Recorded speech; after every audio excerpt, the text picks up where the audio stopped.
Est-ce que vous saviez que vous pouvez acheter des boutiques Shopify qui fonctionnaient déjà mais que les propriétaires ne veulent plus gérer? Ça, je ne savais pas et je l'ai découvert comme ça par hasard. Je vais vous expliquer un peu c'est quoi le business model. Comment est-ce que vous pouvez entrer en possession de ces boutiques Shopify-là? Si c'est une affaire intéressante ou pas. Si ça vous intéresse, vous n'aurez qu'à rester jusqu'à la fin de la vidéo.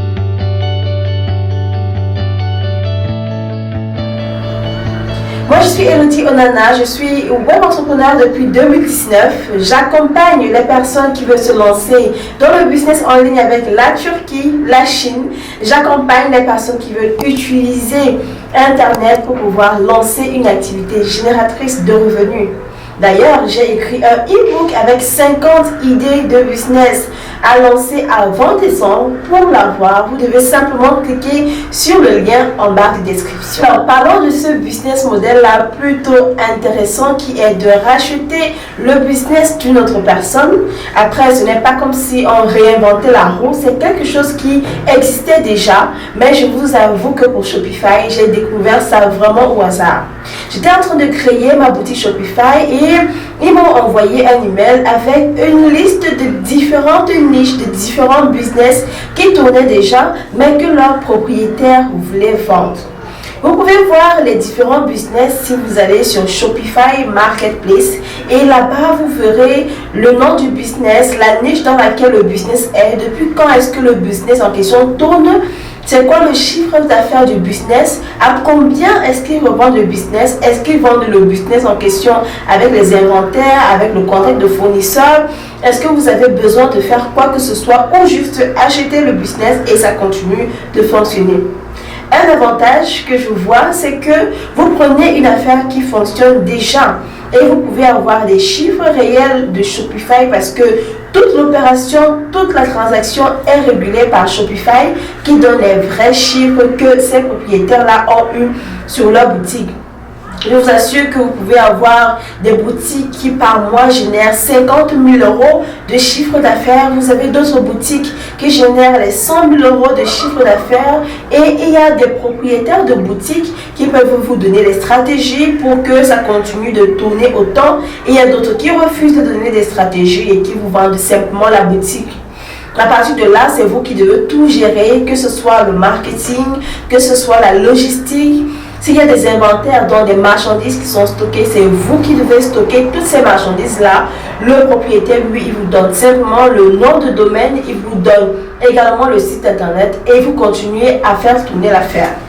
Le désavantage que je vois par rapport à ce type de business-là, c'est que ça peut être un peu overwhelming, surtout pour une personne qui ne sait pas du tout comment est-ce que ça fonctionne sur Internet, pour une personne qui ne sait pas c'est quoi les stratégies que la personne mettait sur pied pour avoir ces chiffres-là, pour une personne qui ne sait pas gérer une boutique en ligne du tout, ça peut être un peu frustrant, mais on dit souvent que qui ne risque rien n'a rien. Donc c'est un risque qu'une personne pourrait prendre. Maintenant au niveau des coûts que ces propriétaires de boutiques mettent souvent pour vendre leurs articles, ça dépend vraiment de combien est-ce que le business donne chaque fin du mois.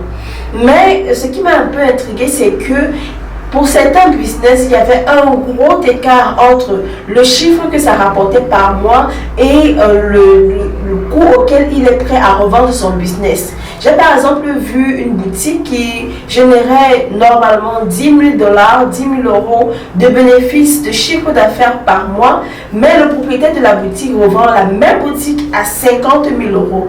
Ça veut en fait dire que le propriétaire évalue la valeur de la boutique. Et c'est à la valeur de la boutique qu'on achète en fait. On n'achète pas par rapport au chiffre d'affaires par mois, mais par rapport à la valeur de la boutique. Donc ça peut être intriguant de se dire, ok, j'ai une boutique qui donne 10 000 $ par an et par mois, et on me demande de l'acheter cash à 50 000 $. Et il y a aussi certaines boutiques il y a également certains propriétaires de boutiques qui mettent de façon claire dans leur annonce que pour que ça vous donne les 10 000 euros, 10 000 $ par mois, il faudrait mettre tel montant chaque mois pour soit l'inventaire, soit la publicité, soit le listing sur Google, peu importe c'est quoi la stratégie, et ça peut demander quand même, en plus de l'achat, un investissement conséquent chaque fin du mois. On est d'accord que les 10 000 euros ne vous tombent pas du ciel. Il y a des choses qu'il faut faire derrière. Et ces choses qu'il faut faire derrière, parfois, ce n'est pas gratuit du tout.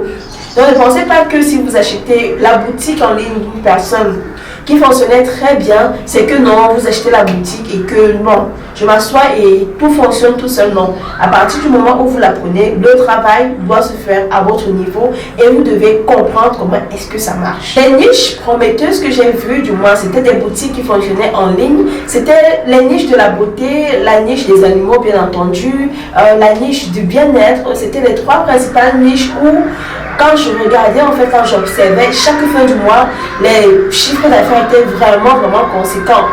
Et donc, si c'est une niche qui vous intéresse et dans laquelle vous avez plus ou moins de l'expérience, et aussi, si vous avez de l'expérience avec la gestion de boutiques en ligne, c'est quelque chose, c'est un business model qui est plutôt intéressant.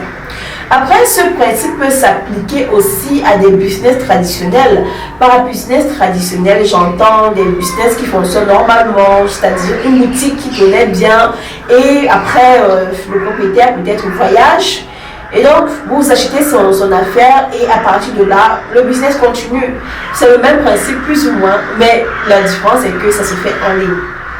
Nous sommes parvenus à la fin de la vidéo. Dites-moi dans les commentaires si vous achèteriez une boutique Shopify à 50 000, 30 000 euros, une boutique qui génère 10 000 euros de chiffre d'affaires chaque fin du mois. Est-ce que vous prendriez le risque de vous lancer dans ce business-là?